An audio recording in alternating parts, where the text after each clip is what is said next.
listening to CinemaJaw, the greatest movies podcast ever. Recorded on location from CinemaJaw Studios in Chicago. My name is Matt Kay, and with me is... Ryan, the movie guy, and sitting to our left is KP. Hello. This week on CinemaJaw, Matt, we get ready for the summer movie season with our summer movie preview. Brought my popcorn, my obligatory red and blue 3D glasses. I'm ready. I was commenting to friends that just the other day I was driving home, and it was about 8 o'clock, and it was still light out. And That's I was like, always a great feeling. Oh my God! That was the moment it hit me. Like, oh, we're close to summer. We're in the zone all of a sudden. We're in the zone, yeah. Especially here in Chicago, where the winters. Anybody who lives like north of a certain area understands it gets pretty brutal in the winter. Right, and then all of a sudden it's like light out till about 8. It's 70 degrees, and all of a sudden the summer movies start rolling in, and we get excited for this. The cover comes off the barbecue, Ryan. You know, It's time to cook up some good movies. We just walked out of The Fall Guy. That is our review this week. So this is like an instant review. We have been only out of the movie for about 15 minutes. Or did we run out? Or were we pulled on wires and doing flips and stuff? We're going to talk about the love letter to the stuntmen when we review The Fall Guy. Yeah. In addition to that, it's a brand new month here. We are in the month of May, so we are going to go interested or ignore on a couple of big movies coming out later this month. If that wasn't enough, we have a new theme. That wasn't enough. Give me more. We have a new theme. Okay. We're going to announce here in 1 second. And trivia, in honor of The Fall Guy, it's called, no guest, I should say. So it's Stump the Kubinski, and it's called, is it Emily Blunt or Ryan Gossling? And all you have to do, is tell me who starred in the movie. Okay. And good. So I could just flip a coin all night. It's between those two. Okay. And because it's only those two, and we usually do 5 questions, I did 7 questions. So it's a expanded Stump the Kubinski. You got to get 4 or more correct not to be stumped. I mean, I think statistically, my chances are good. Well, choosing from random, my statistics are pretty good. You could still screw this thing up, Matt. Well, sure. You know, Matt, do you have $750 on you this week? I don't have a dime. I spent it all at C2E2 last weekend. The Jaw team there. was out at C2E2 on Friday night. We had a blast. Yeah, that's Chicago's Hall H. It's our Comic-Con. We should mention it's called this because it's called the Chicago Comic and Entertainment Expo, hence the name. And we've been going to it, like you had said many a times on the show, since really its inception. Right. Yeah, we missed a couple years due to the pandemic. This was our triumphant return. And we walked the showroom floor. Matt bought some T-shirts. I bought a flask. Did you give your brother the flask yet? Oh, he loved it. Good. I filled it up with whiskey, too. Oh, that's the move. So I got 4... Did you rinse it out first? Oh, yes, I did. I rinsed it out, and then I filled it up with 4 Roses small batch whiskey, which I had at the homestead. And I met him at a tailgate the following day, and I presented him with the flask, and it's full of whiskey. Oh, he just loved it. Yeah, you can't go wrong there. It was awesome. For the Jawheads wondering what kind of flask, it was a Dungeons & Dragons flask. So it had the original symbol of the ampersand. The ampersand, and it's got like a dragon, if people know what that is. Sure. If not, look it up. But it's awesome. Yeah, that is a great gift. Got that for him. And then, of course, KP met us, and we had some drinks at the bar. I broke my phone. Just a lovely time. We should mention you weren't even drunk when you broke your phone. I know. He's stone sober. Yes. Just a slip. I mean, your hands were a little wet. I think what happened, and this has probably happened to people listening, is I had a little condensation from having a glass of beer.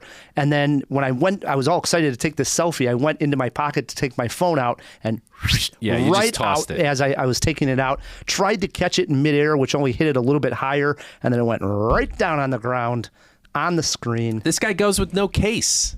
No case. Not anymore. He got a case, ladies and gentlemen. New phone, new case. New life. New Ryan. Yeah. New month. So that means new theme. All right. Perfect segue. Absolutely. Bust it out. We looked at it. We said, who haven't we celebrated that we're fans of here on the show and has some movie coming out?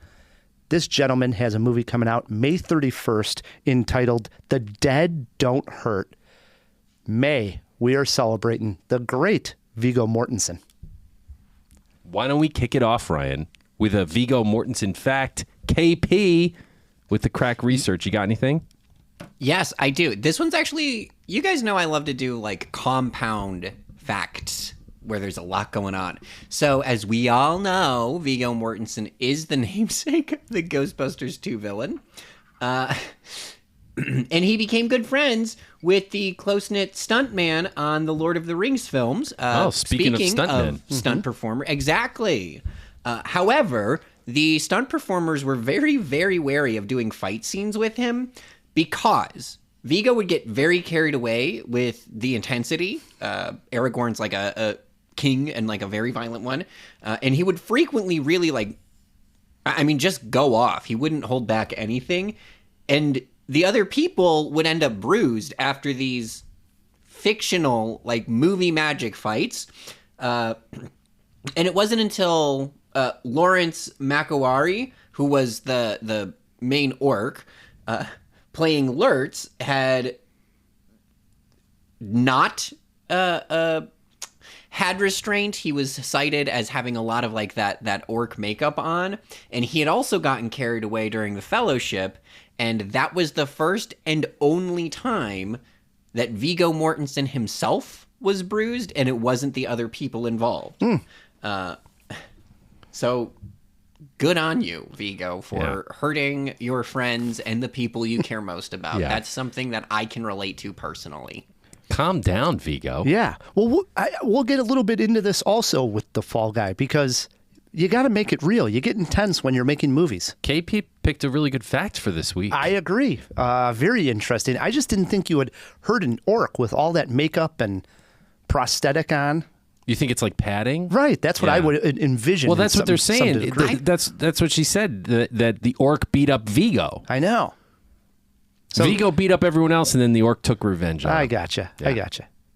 It happens in the movies. It does. Good stuff. We're off and rolling on Viggo Mortensen month. As we say, May, we got a couple other big movies coming out. These are probably movies that may have landed on our movie preview list, but because we're going interest or ignore on them, we left these off our list. That should be mentioned. Right? Right. Because people are going to be like, why wasn't this on your list? It's because we're doing interested or ignore. Yes. So let's kick it off here with the interested or ignore. What do we got up first, KP? Yes, this one I'm actually really excited to even read about because I kind of forgot about this series, Kingdom of the Planet of the Apes. Many years after the reign of Caesar, a young ape goes on a journey that will lead him to question everything he's been taught about the past and to make choices that will define a future for apes and humans alike. This one is going to be directed by Wes Ball of the Maze Runner series, as he is taking over for Matt Reeves from the previous reboots that are not the bad reboot. And the film opens May 10th, so very, very early in the month. Rye, where do you sit? This may stun some people because everybody knows I'm a fan of the latest reboot Planet of the Apes series. Believe it or not, though, I am giving this an ignore. Why? And here's my thought process. For the record, we're probably going to review this next week. So this doesn't mean I'm skipping it. Interest or ignore means as a moviegoer, right? Yeah. Just to explain. Right. It bears repeating. If you remember when I loved, and I thought when they completed the series, The Bourne Identity with Matt Damon had a 3-story arc that ended perfectly. Hollywood had 3 great movies. They were both well received by audiences and critics. And yet they had to keep going. They can't control themselves. They got to get more. And what happens? They go in a new direction with your buddy Jeremy Renner. And then here comes back Matt Damon. And I remember complaining, don't do it. We don't need another Bourne. It was perfect as is. And what happened? I absolutely loathed that 4th Matt Damon Bourne film. And I can't help but draw a line exactly to the Planet of the Apes. When they rebooted the series, I thought it was just a dumb idea. You're going to reboot the Planet of the Apes. Just leave it alone. Again. Right. You're not talking about the Tim Burton one, right? No, not the Tim Burton one. I'm talking about these what Matt Reeves did the last two. And they rebooted it. There was Yeah, three he's of done those. more than two. There were three, but if throw this in the fish tank. I forget who directed the first one. I think Matt Reeves only did the second two in that series. But double check me on that. I think you're wrong. Double check me on that, KP. But when they rebooted those three, they all ended up being great. I loved them. Critics, audiences, everybody loved them. And I thought it had a very nice arc to the story. And where it left off, I thought was perfect. But here we are, back to that analogy with Bourne. They got to come back for more. Matt Reeves is no longer involved. None of the actors, no Andy Serkis. We're years later. And the trailer doesn't draw me in. And I hope I'm wrong. I really do. But looking at it from where I'm sitting right now, I'm giving it an ignore. How about you, Matt? Okay, so the Planet of the Apes films is a major blind spot for me in general. Of course, I'm aware of all the what has seeped into pop culture. Get your damn hands off me, you filthy ape, or whatever it is, the Charlton Heston line. Damn dirty. Come Thank on, you, dude. damn dirty ape. Everything like that. I haven't seen any of the new films, even the Tim Burton one. And man, it's just like so stupid how they title these things. It's just add an adjective. The next one's going to be beneath the kingdom of the Planet of the Apes, you know? And then it's going to be beyond beneath the planet of the kingdom of the apes. They just add adjectives. Ignore. Two ignores. Nobody saw this coming. KP, where you at? So I'm going to top load this and say interested. I am, with the exception of the Tim Burton films, I'm a huge Planet of the Apes fan. And I agree that this is a lot different from the original prequels that we had gotten, but I'm kind of okay with that because I think that the Caesar prequels had run their course. And when I watched the trailer for Kingdom, it's kind of like this in-between between the prequel series and the Charlton Heston series, from like the 70s or whenever that was. And like there's so much, like it's not confirmed, but I'm pretty sure one of the characters that we're looking at is Dr. Zaius. Maybe I'm incorrect on that, and it's just a different orangutan who's like wise and kind of sciencey.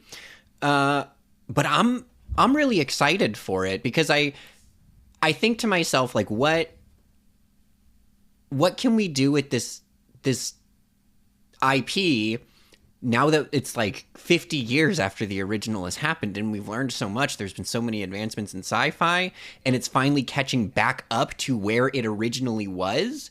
I'm stoked, personally. If somehow I would love it if somehow this is successful and they tie it in to the fact that maybe 3 films of these now tie into the moment when Charlton Heston goes through time and appears back on the planet. That would be pretty damn cool. Oh, you know that's what they're going to do. It's going to be very tough to pull off for it to be successful, I think. They're going to do it anyway. They did a great job with Rise. I think Rise is understated with how well they tie in to the original series. So it is true. I don't know. And believe it or not, the Charlton Heston, I don't know why this sticks in my brain, is 1968. So the 60s that movie came out. Great costumes. Still love Planet of the Apes. For its time, it was groundbreaking makeup. Yeah. Unbelievable, for sure. So we got 2 ignores, 1 interested for Kingdom of the Planet of the Apes. Maybe I need to watch the other ones. I'm sure I do. What else we got, KP? All right. Well, after that conversation, I'm sure everybody's hair is on edge. Everybody's hair's standing up, which is good because we are discussing a hairless heroine who technically does have hair in this film, but Furiosa, a Mad Max saga. Snatched from the green place of many mothers, a young Furiosa falls into the hands of a great biker horde led by the warlord Dementis. Sweeping through the wasteland, they come across the Citadel, presided over by the Immortan Joe. As the 2 tyrants fight for dominance, Furiosa finds herself in a non-stop battle to make her way home. George Miller, we love to see it. He's back for the prequel.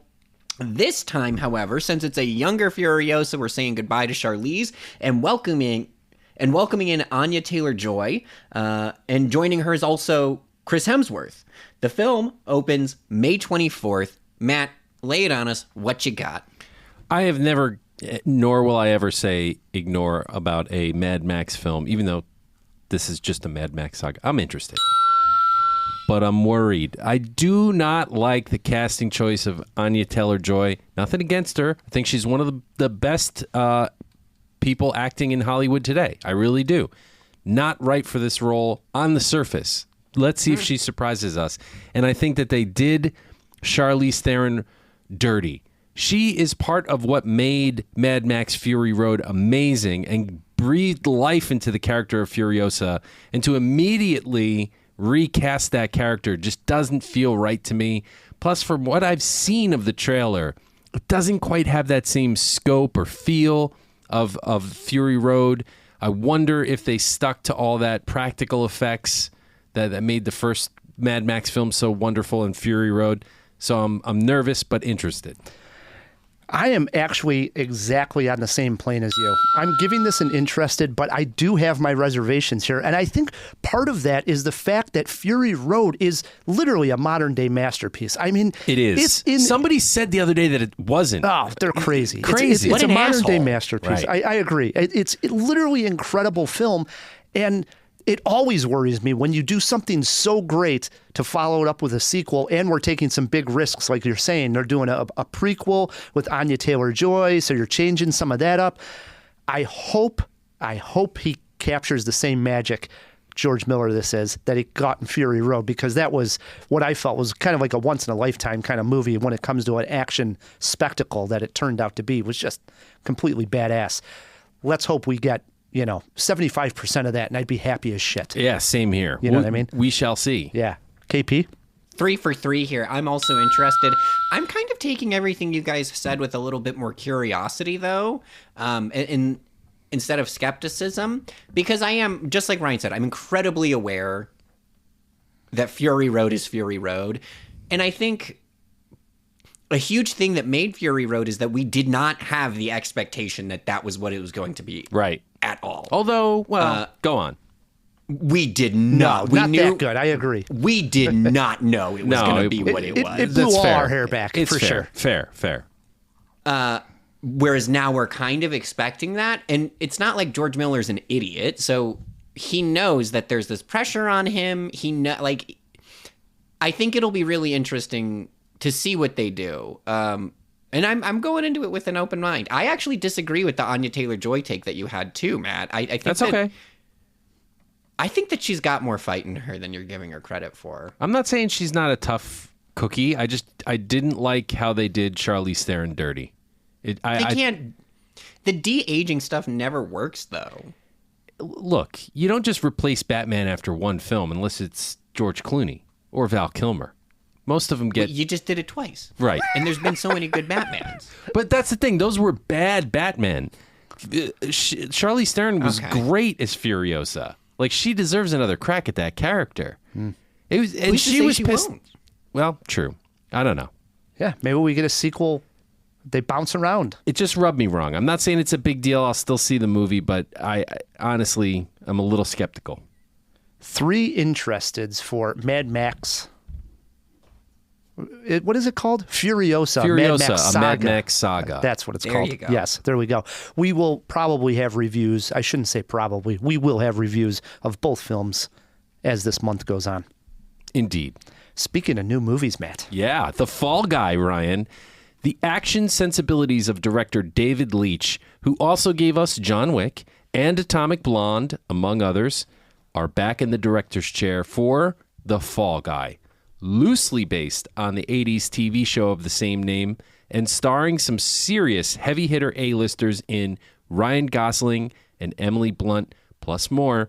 Can this unknown stuntman make Redford such a star, or will it just fade into the background? We flipped our cars off a cliff to find out. There's just one little wrinkle. The star of the movie Tom Ryder. is missing. We need you to find him. Why me? You're a stuntman. No one's going to notice whether you're here or not. No offense. I mean, some taken. Tom, Full disclosure, he has fallen in with some shady people. just checking in on you. And they're not going to like you sniffing around. I'm just a stunt guy. Here's the basic plot, Ryan. Hollywood stunt performer Colt Seavers, played by Gosling, works as a stunt double for a famous action star. When he's severely injured during a stunt gone wrong, Colt abandons his career and his girlfriend, camera operator Jody Moreno, played by Emily Blunt. 18 months later, Colt, now a valet for a Mexican restaurant, is contacted by Tom's film producer.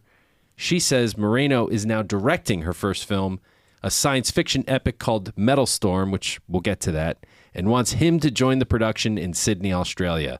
However, when Colt arrives on set, he learns that someone's been abducted and has to go and play detective and solve the mystery.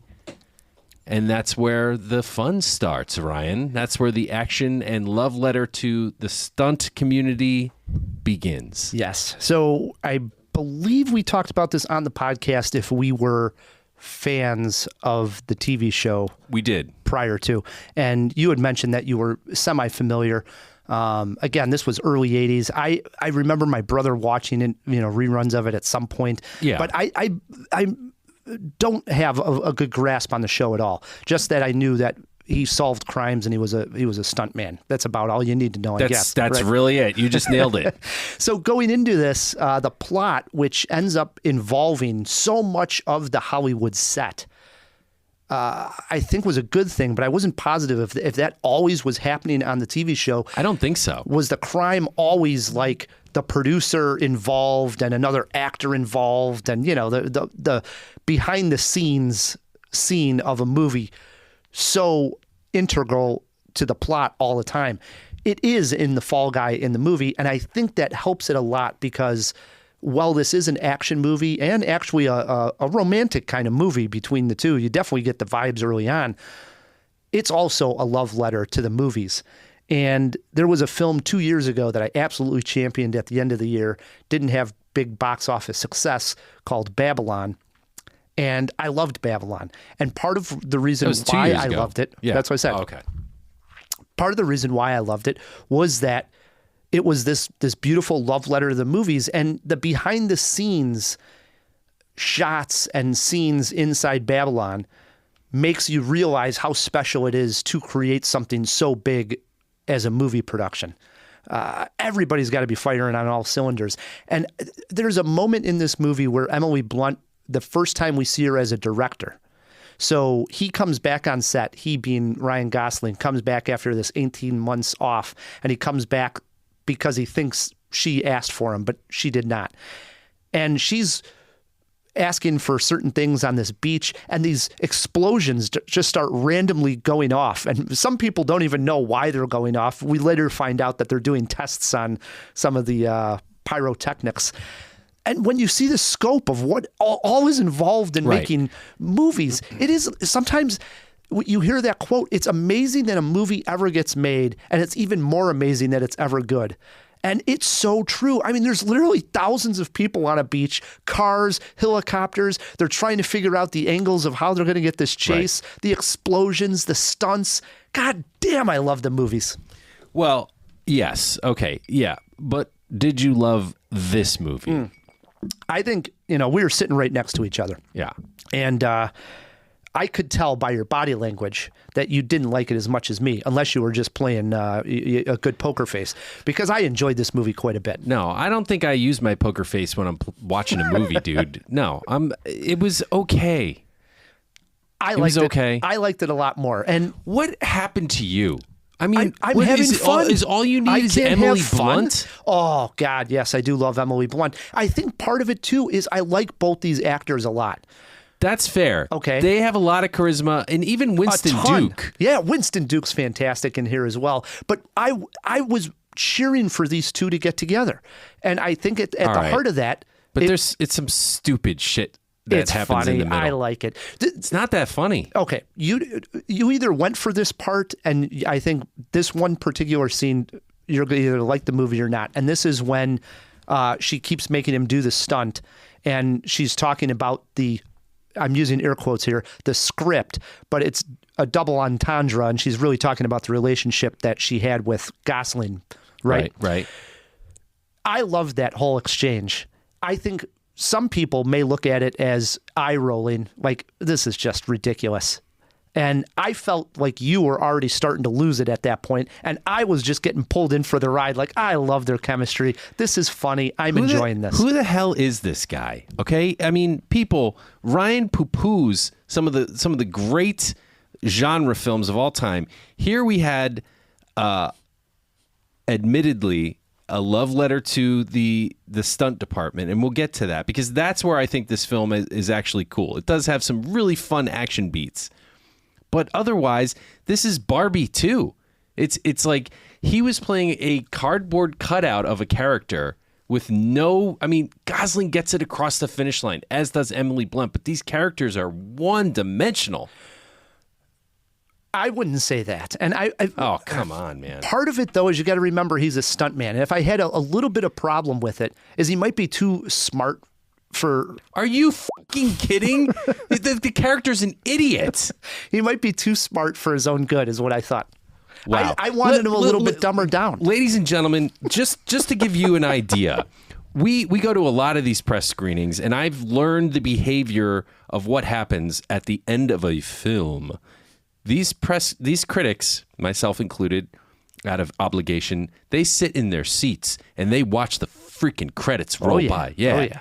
Here, everybody was up. Not everybody. Everybody got up. A few people. More than usual. A few people. Yes, several. Can we agree to several? I'll say several, but it was a very large theater. Before the credits even started rolling, they were like, nah, I'm done. Let's get the hell out of here and salvage what I can of this night. It was not. It wasn't. I agree. It was not that bad. Not that bad, but this is not good. It's lower middle tier. No, yes. The other thing is like we've been saying, we're beating around the bush here, is the ode to the stuntmen. So let's talk about that. Yeah, let's talk about that. It opens up with him talking about the stunts, and I thought a really clever thing was that they actually showed the stunts of actual films. And the one that stood out to me the most was the stunt that Charlize Theron does in the movie I love, Atomic Blonde. Well, that must have been easy to get the rights to. Same director. Right? So Atomic Blonde swings, there's this one scene where she swings off the balcony of one level into the doors of the other. And Charlize Theron, by the way. Right. We see Charlize Theron supposedly, but we see in this particular shot the stunt double that did the work for Charlize Theron and how she didn't quite go through the door. It's like bam, and she sort of slams into the door, and that's the shot we see in the movie. And there were several others. I couldn't even name them all because I just walked out and I hadn't done my research. They blink right by. Oh, yeah, they're really fast.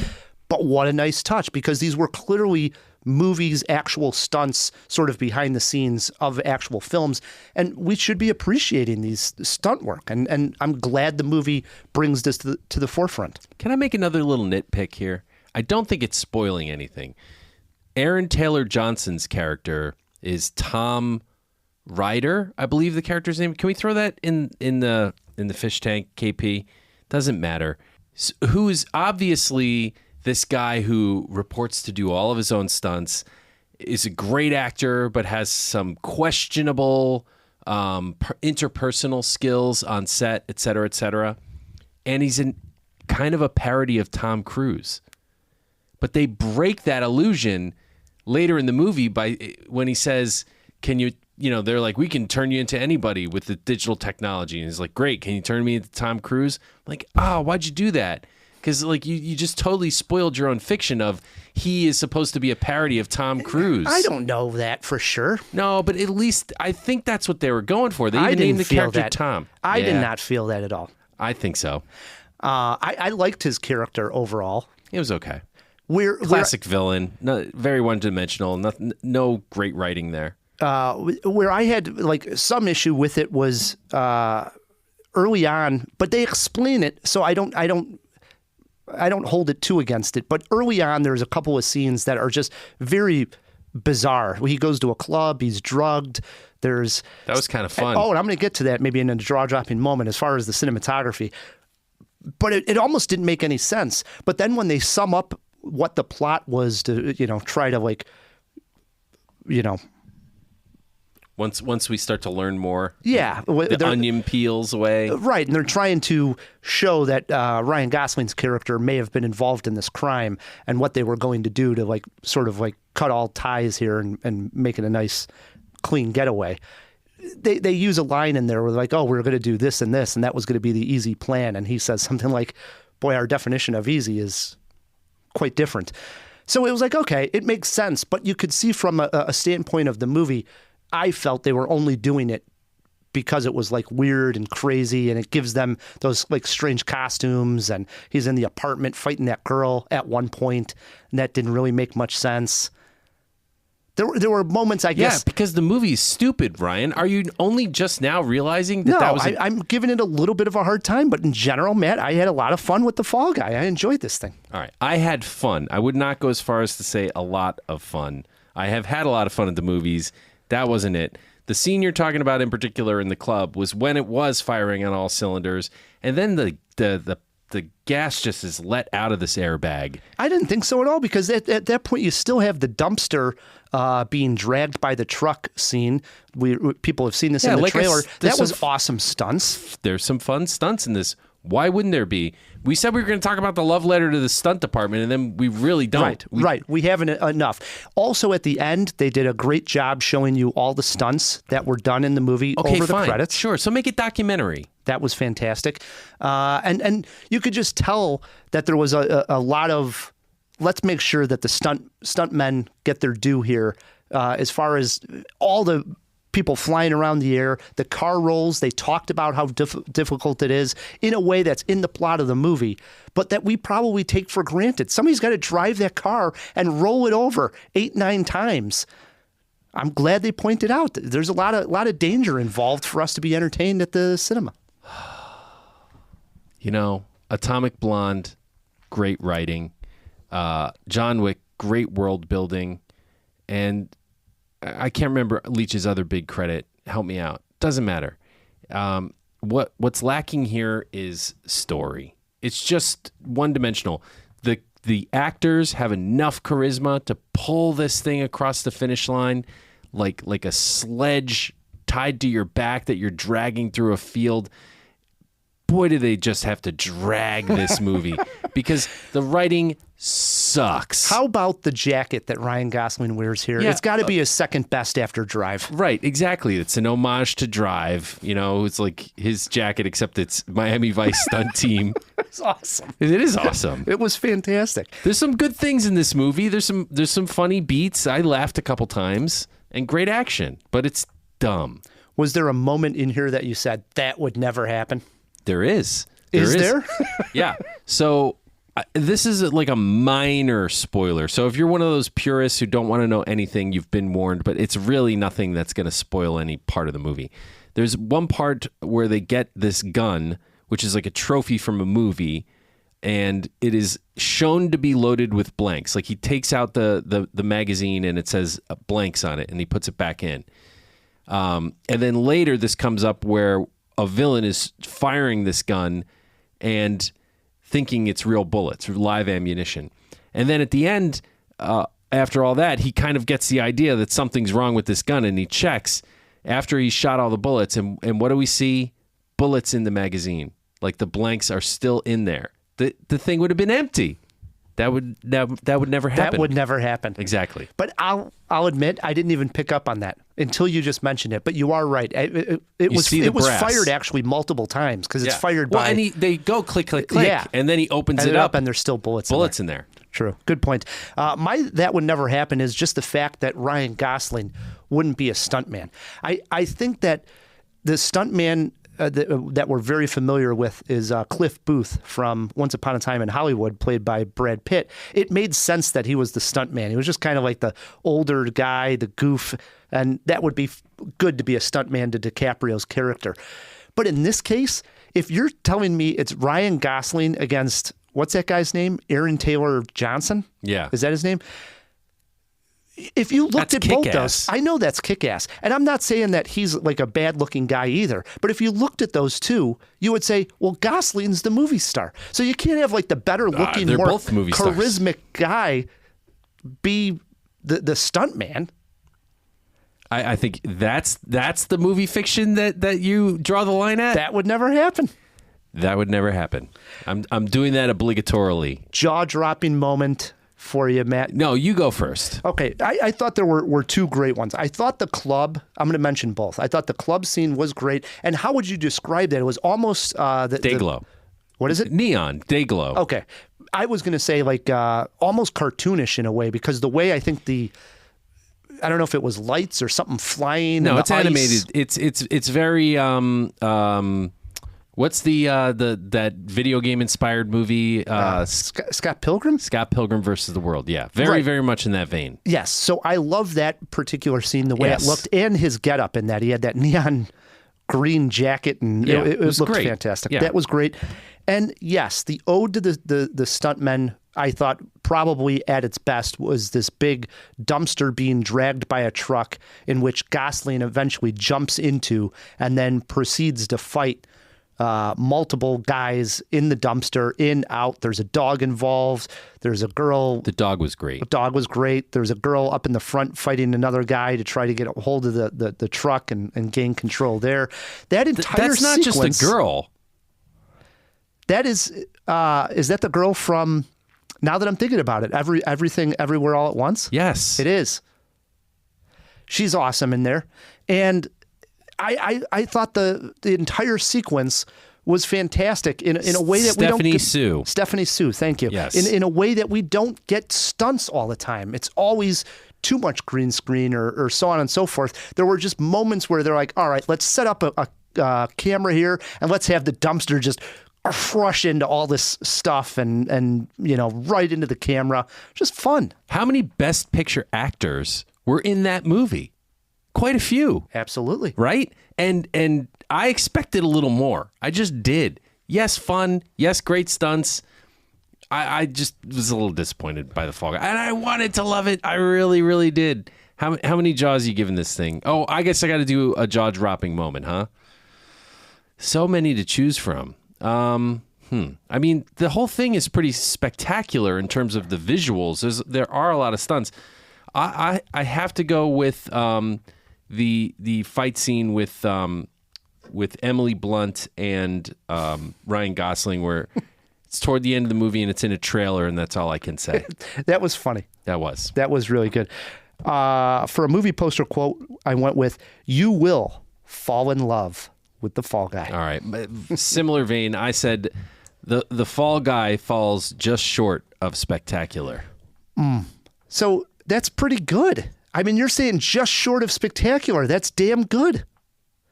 You got to get your quotes ready, because No. Listen, when a Fall Guy falls short of spectacular, that means he missed the airbag. He missed his mark. Yeah, there's no room for error in this business. I'm Ryan. dusting off the quarter jaw, and I'm going 3 1/4 jaws for the Fall Guy. Wow. I like this one. I think this is going to be a crowd pleaser. Oh, I think it's going to be a crapper. I don't know. It wasn't terrible. I would give it 2.5 jaws. 2.5 jaws, 3 1/4 from Ryan the Movie Guy. The Fall Guy, out in theaters now. Jawheads, if you see it, let us know what you think. Shoot us an email, feedback@cinemajaw.com. It is the first week of May. This is the first big movie, and it kicks off the summer movie preview. So me and Matt are going to go round robin here, back and forth, on 5 movies each that we are very excited for. How's that sound? Sounds good. We haven't seen these movies, so we're not going to pontificate long. And I am starting off. And I didn't even number mine. These are just 5 that I'm excited for. Oh, you didn't? I kind of put mine in order, but I guess just bear that in mind when I mention them. I'm starting off with the new one. It is a comedy called Babes. It's dropping May 17th, and it looks like a buddy comedy about reproduction, and which is a timely topic, and looks kind of fun in like a super bad sort of comedic way, like irreverent broad comedy. I love that genre. There's not enough of it. Saw the trailer, liked it, liked the chemistry between the two actresses playing the leads. This might be a good one. This is playing at the Chicago Critics Film Festival. We're recording this right before that starts, so might get out We might there. get to it early, yeah. Might. I saw the trailer also. Definitely like a pregnancy super bad. Yeah, right. Or Hangover. Same sort of tone. A lot of times when you go to the movies, you see the same trailer multiple times, Oh, yeah. It's like oh my God, how many times can I sit through this? And a lot of times it starts to annoy the hell out of me Bob Marley movie that came out, One Love, For was sure. like, oh my God, just come out already because I don't want to see the stupid trailer anymore. Right? Didn't we see that trailer almost a year before the movie? I agree. It had to be close to it. However, I've seen this trailer multiple times, and I was in the Dolby Atmos theater, and I walked in, and I heard the trailer start to play, and I like ran to my seat because I wanted to see it again. And it is the trailer for Maxine.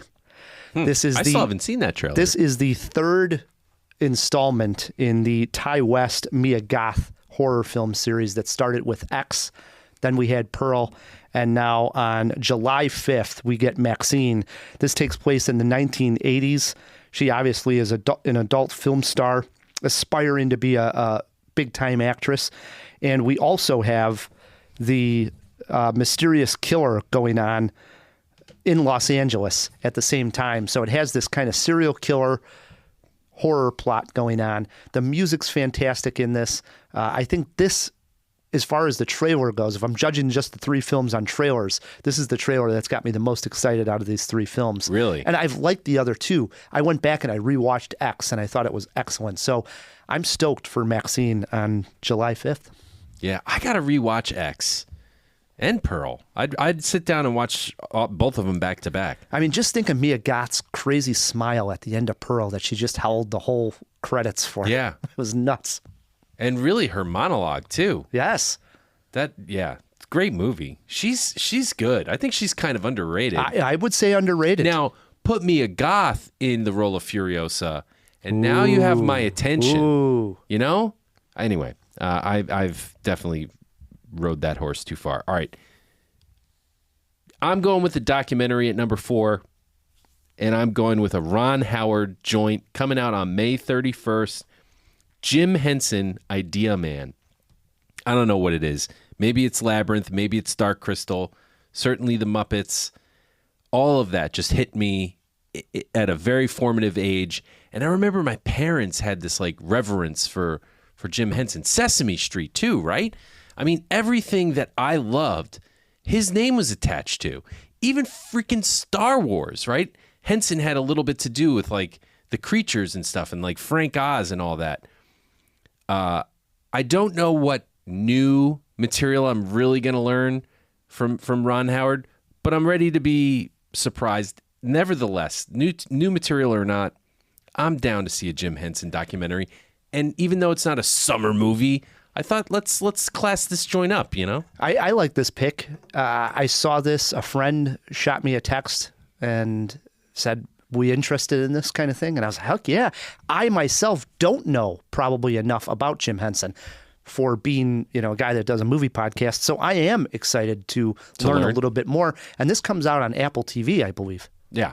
So look for that one if you have an Apple TV subscription. Don't think it's getting a theatrical release. Can we throw that in the fish tank, KP? Even if it doesn't, you got Apple TV.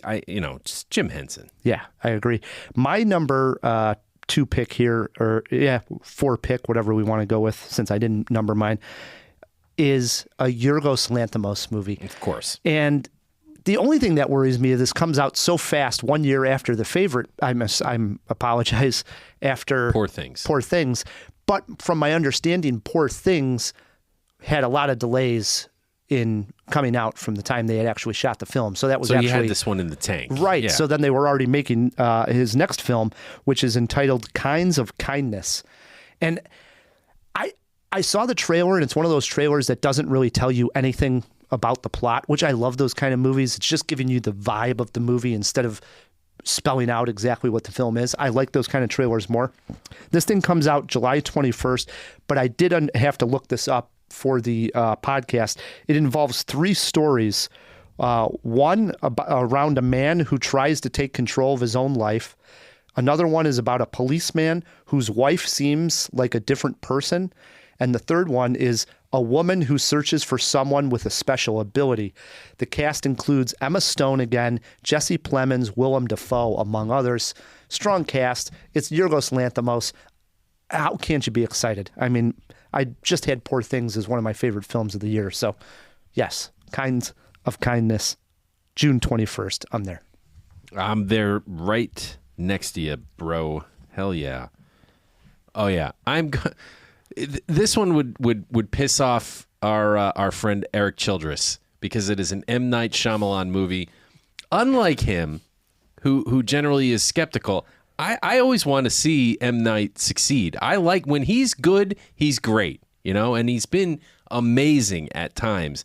This one is a horror mystery, comes out on August 9th, a little later in the season. It is entitled Trap. Do you know anything about this one, Ryan? So when we had Eric Childress on, he was talking about the trailer at one point, and he said it's just the stupidest idea he'd ever heard of. What? I had to say, at the time he was saying that, I had not seen the trailer. I went and now home, you have. Yeah, I either watched it that night or a couple days later. I wouldn't go as far as Eric to say it's the stupidest thing he's ever seen, but I was not as drawn into this one as I was hoping for an M. Night. Not to say that I'm not somewhat excited, because I'm with you. I think he can sometimes surprise us and be like, "Whoa, my God, this is awesome." Well, what I think the trailer does wrong is it reveals the twist, or does it? I mean, we don't know. But the premise of this movie is a dad takes his daughter to, and this is all right in the trailer. A dad takes his daughter to a pop show, a pop concert, and he notices a strong police presence. So he asks a T-shirt vendor, "Hey, man, what's up with all the cops?" And the guy's like, "I'm not supposed to tell you, but you ever hear of that serial killer, the Butcher? Well, the cops are here to trap him. This whole concert is one big trap." And then the guy seems panicked, runs into the bathroom, checks his phone, and he's got a prisoner at home. Turns out he's the serial killer, the dad. Right. So maybe that would have been an interesting twist to reveal. I don't know. Well, I guess we'll have to find out. But obviously, them putting it in the trailer is trying to get us to look That's the in red one herring. direction. Yeah. Right. We'll see. I don't know, but I'm intrigued. M. Night's daughter has a movie coming out this year called The Watchers. Cool. So it could be a big M. Night Shyamalan type of film, It could be. Daughter Season. of Shyamalan. Yeah, who knows? My number 3, and we're going to get KP's opinion on this as well, is one I'm a little nervous about, but also very excited about at the same time. And that's because it is a sequel to one of my favorite animated films coming out June 14th. I have Inside Out 2. Very famously, we ranked our Pixar films, and me and Matt actually agreed Inside Out was our favorite Pixar film. Yeah. So we hold this one in high esteem. I mean, Pixar's made some greats, and we're saying it was the best. In the description here, it says that joy, sadness, anger, fear, and disgust have been running a successful operation by all accounts. However, when anxiety shows up, they aren't sure how to feel. Now, the first one was directed by Peter Docter. The second one here is done by Kelsey Mann, who worked on the Pixar creative team since 2021, but this is his directorial debut, and that has me a little nervous. We got a directorial debut on a sequel to one of the most acclaimed Pixar films, but I love the idea of adding anxiety as we enter the teen years here. So Yeah. I'm excited for it, a little nervous. We'll throw it to KP. Your take on Inside Out 2. How much time do we have?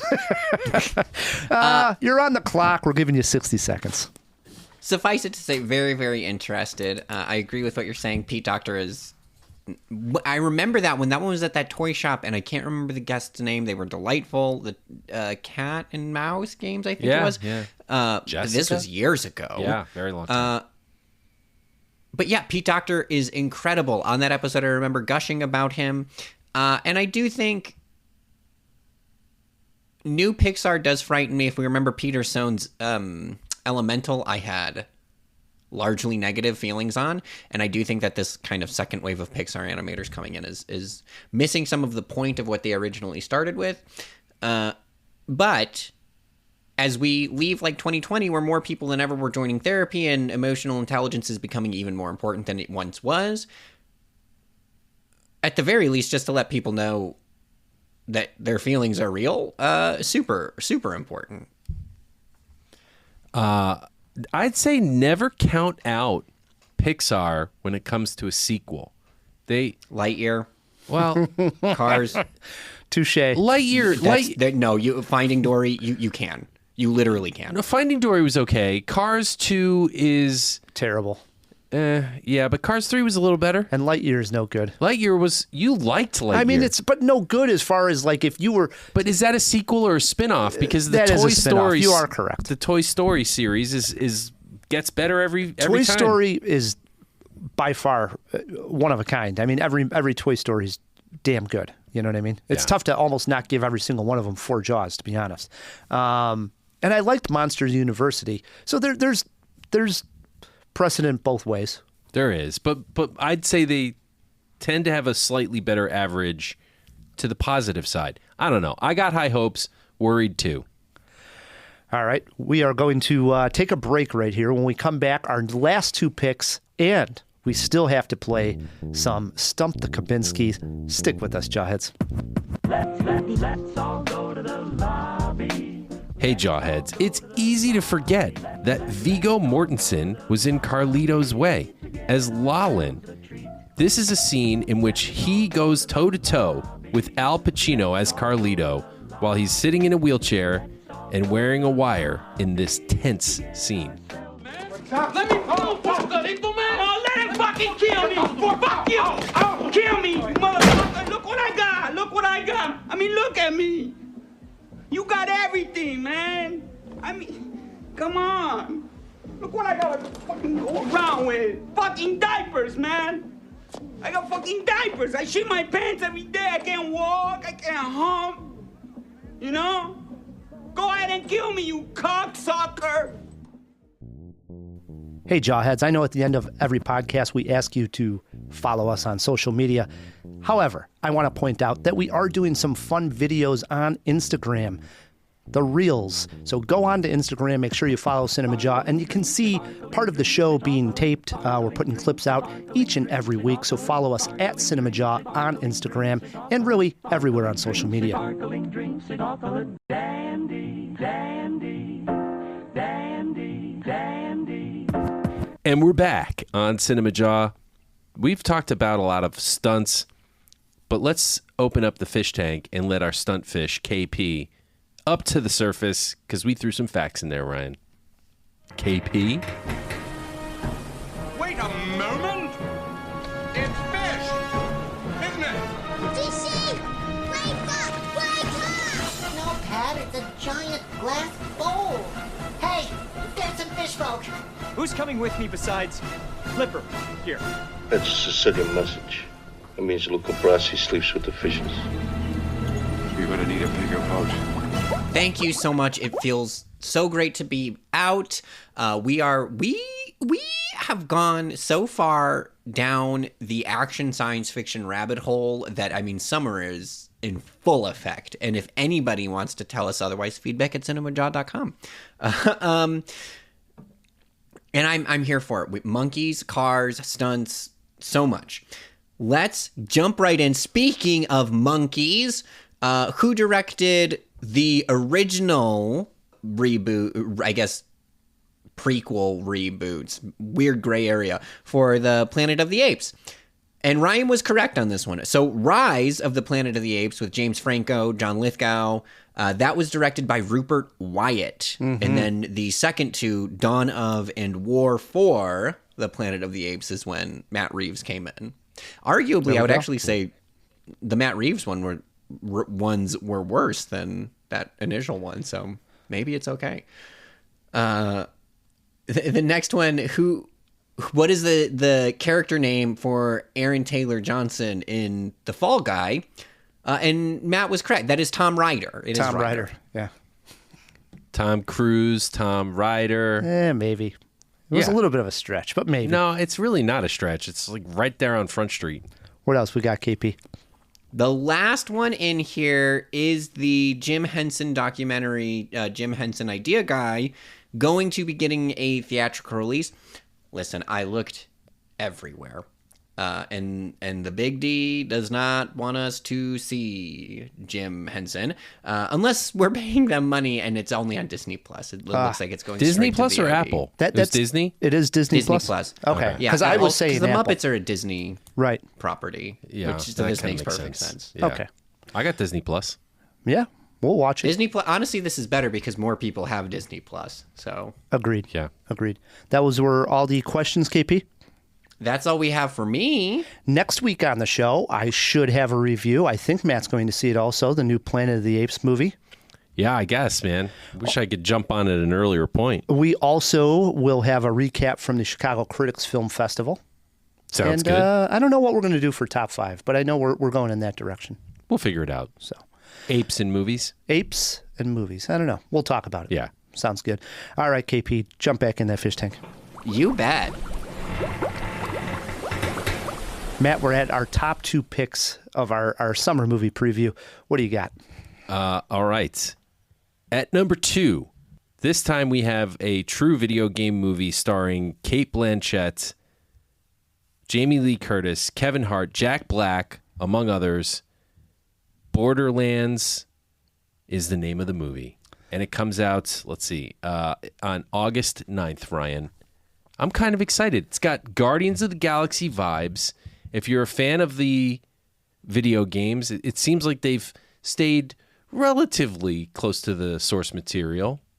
I don't know. This one kind of looks like it could be good. When you name the cast and you throw in a Cate Blanchett, it gives it some gravitas right away. And right? Jamie Lee Curtis? Right. I mean, oh, man, now we're talking. I don't know Borderlands. This is not a game that I ever played. I do know the title, at least. Like, oh, no, I knew it was a video game. Yeah. Right. But I know nothing about it. You were all excited and made me watch the trailer. And I thought, yes, gives Guardians vibe, but like a cheap version, like a 5 and dime version of the Guardians. We'll see. I don't know, because I think it's you know how movies always have a twin. Nowadays, like you'll see a twin on TV, and this one's got the Fallout show, which is its twin.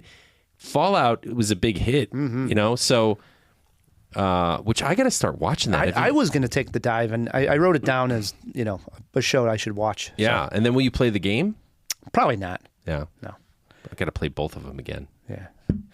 My number 2 pick here just saw the 45 anniversary of Alien on the big screen, and this was a treat. It played all across the country. It reopened there, and I heard it made over, around $2 million for a film 45 years old. Good for it.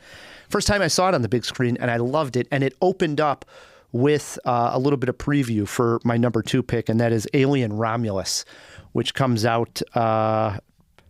Did not write down a date. Son of a gun. Sorry. It comes out. I know it's in August. But what I like about it is it's almost like a back down to the basics of what makes Alien so great. Like Prey. Right. Exactly. Let's get to the basics. We're not going to continue this massive mythology that we've now created with the Alien universe. We're going to go back and do a little offshoot and make it smaller and more concise of a horror film back in space. The description is very simple. Young people on a distant world find themselves confronting the most terrifying life form in the universe. This one is directed by Fede Alvarez, who did Don't Breathe and Evil Dead that came out in 2013. And the cast is led up by Kaylee Spaney, who was in Priscilla and even most recently in Civil War.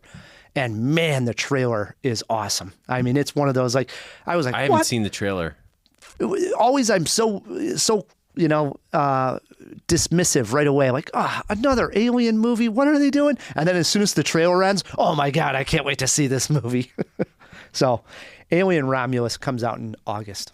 All right, here we are at our number 1s, and I am going with, of course, Deadpool and Wolverine. Yes. I am stoked for this. Comes out July 26th, excuse me. It's Deadpool, and it's Wolverine. Right. How could I not be excited for this? I actually got that from the title. Yeah, right? That's really all you need to know. It's Ryan Gosling and Hugh Jackman. Ryan Reynolds. Ryan Reynolds. Sorry, I got Ryan Gosling on my brain today. Ryan Reynolds and Hugh Jackman. Jackman is in the traditional Wolverine costume in this, which some fans will be excited about. Looks good. We'll see. I'm a little apprehensive on this one, only because Disney bought Fox? A little bit, but it's also, I mean, not so much. But I thought 2 Deadpools. I had a lot of fun with them, but I thought it felt a little tired. The jokes are like, oh, but Disney's not, he makes a joke about Disney's not ready for this. And then he's like, oh, I see what you're doing here. Your little cinematic universe. Like, it's too on the nose of this stuff that he's making fun of. Like, for me, I had enough Deadpool. We'll see. Maybe he wins me over. And as far as like the first two times, as far as the traditional outfit that you're talking about that Wolverine wears, I don't even know what you're talking about. So this is the guy who sat here and poured praise all over the Fall Guy. Fall Guy rules, man. You suck. So you suck. I'm a little worried about that one, but I'll go and see it for you, Matt. All right. Last one up for me is Long Legs. Is the name of the movie. Yeah. Long Legs. Yeah. You got to get a Nicolas Cage, shot there in the summer. And this one comes out July 12th. The plot reads like this. FBI agent Lee Harker is assigned to an unsolved serial killer case that takes an unexpected turn, revealing evidence of the occult.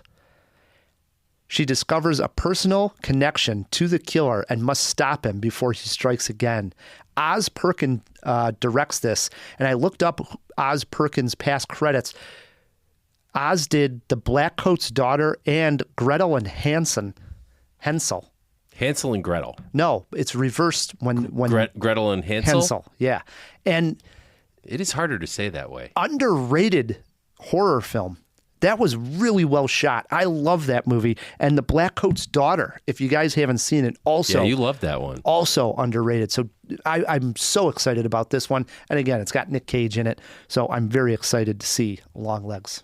Sweet. Good pick at number 1. 2 honorables really quick. Hitman with Glenn Powell. This is one that I saw in Toronto. I saw it. It's awesome. And that one comes out. It's also directed by Richard Linklater. Comes to Netflix this summer. And then you have Cuckoo, which Eric Childress talked about. It's playing here at the Chicago Critics Film Fest.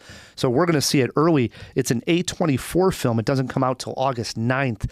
The music box has sold out for the screening. So I'm going to be there. I'm going to be pumped. The only one that we haven't talked about was I saw the TV Glow, which I'm stoked for too. Yes. Also at the Critics Film Fest. Yeah. It's going to be a fun summer, Matt. It is. It Indeed. is indeed. All right. Last thing we have to do is play some trivia. I teased it early on. It's 7-question movie trivia. I got my coin. And all you have to do is say who starred in the movie. Okay. It's either Emily Blunt or Ryan Gosling. Okay. Got it? Got it. How could he lose? That's what everybody's saying right now. How could he lose? Heads, Blunt, tails, Gosling. Here we go. You need 4 correct or more not to be stumped. Question number 1. Who starred in 2007's Fracture with Anthony Hopkins? Gosling. That is correct. The coin has got me going. All right.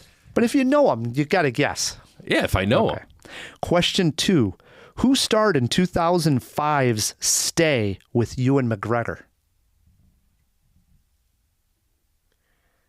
I mean, okay, because it's Ewan McGregor, you would imagine it would be Emily Blunt. See? God damn it, I should have flipped my coin. That was also Ryan Gosling. That was also Gosling. Yeah, I would have got it. Heads was Gosling.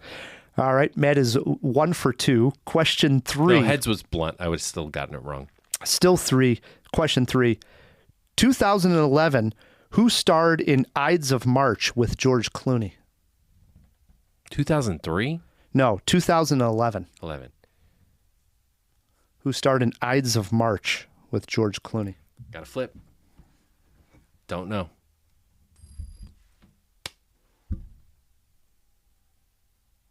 That's Gosling. That is correct. The coin is, I'm telling you, thank God. Matt is 2 for 3. Question 4. Who also starred in 2007's Dan in Real Life with Steve Carell? Well, because there's been a lot of Goslings, I'm just gonna take a stab here. Dan in Real Life with Steve Carell? Yeah. I'm just gonna guess Blunt. That is correct. 3 out of 4. He only needs 1 more correct. Question 5. Who also starred in 2010's All Good Things with Kirsten Dunst? 2005? 2010. 10. Why do I keep thinking you're saying It's earlier? question 5. Question 5. And then 5 jumps in your head, and then you can't understand 2010. No. But I'm saying 2010, Right. All Good Things, Kirsten Dunst, and who? I don't remember this movie. I just don't. Flipping a coin, Ryan. Hang on. Got to actually flip it. Gosling. That is correct. Wow. The coin has yet to be wrong. You are 4 out of 5, so you are not stumped. I'm not stumped. No. Thank you, Magic Coin. Question 6. Who also starred in 2010's Gulliver Travels with Jack Black? So that seems like a Gosling role to me because he's the more comedic of the two. But just to be different, I'm going to say Emily Blunt. That is correct. You're rocking and rolling, but these are kind of tricky. Oh, yeah. I mean, I saw Gulliver's Travels. It's not that good. Last question, who starred in 2008's Sunshine Cleaning with Amy Adams? Okay, so is it a friend or a love interest is really the question. Well, it could go either way. Sunshine Cleaning. I think it was more of a romantic thing, so I'll go Gosling. That was Emily Blunt. Yeah. It was a friendship thing. Yeah. Yeah. But wow, you got 5 out of 7. Hey. Because of the coin. Because of the coin. Yeah. Gonna get this thing framed. Good thing we didn't bet any money on this one. Yeah. Boy, oh boy. I like these 50-50 shots. Yeah. I mean, we're not going to do these too often. I just thought it was funny. Those were hard questions, though. Well, I started by writing, I think I was going to do Emily Blunt. And I was like, oh, man, some of these early movies, I mean, you know, I'll throw Matt for a loop here if I go all these early ones. And then I had the thought, oh, maybe Gosling's got some early ones that would throw Matt for a loop, and I can just play this game of who would it be, Gosling or Blunt. I like it, Ryan. And plus, they came up at right around the same time. They did, yeah. So that's why sometimes you can't do that when you're talking, you know, years and stuff. They made a good match in The Fall Guy. They I'll really say did. That. Yeah. They did. Good chemistry, and you wanted to see them get together. That's why it's a 3.25 star movie, Matt. Yeah. They do this one scene with split screen. Oh, that was good. That was good. I liked it. That was good. And they were talking about the split screen in the split screen. Yeah, that was cool. It's very meta. It's very meta, which I think the meta moment has passed. But and anyway.